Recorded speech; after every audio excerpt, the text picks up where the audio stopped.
Телото во есен се подготвува за студената зима. Нутриционистите се децидни дека мора да се почитува циклусот на менување на годишните времиња и да се јаде она што е типично за сезоната.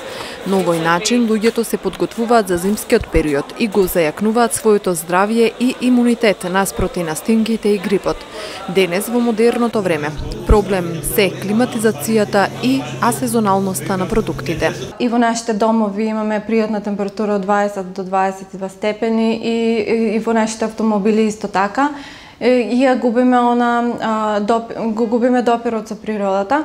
Така и исто сега во ова модерно време, исто и сезоналноста на храната се губи со текот на времето, затоа што во секое време може да се снабдиме со производи кои што не се карактеристични за тој период.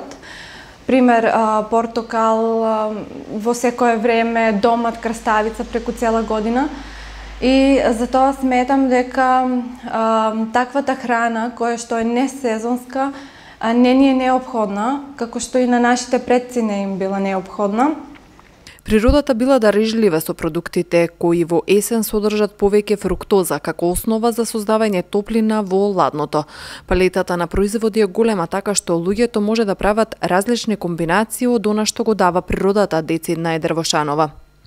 Треба да се фокусираме точно на сезонската храна, која што во моментот би кажала дека е богата, значи таквата храна е богата со природен шеќер фруктоза, кој што е неопходна за да ни ја даде потребната енергија да се снабди нашето тело, за да може да полесно да се приспособи телото од топло кон ладно.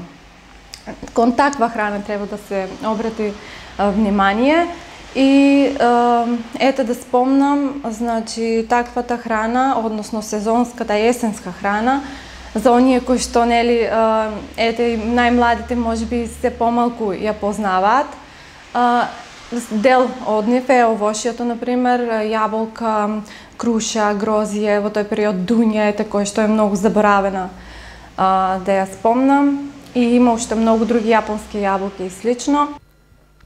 Таа додава дека од година во година расте интересот кај луѓето за здравата и правилна исхрана, како превенција од различни заболувања, исто како и нутриционизмот, кој како наука е во подем.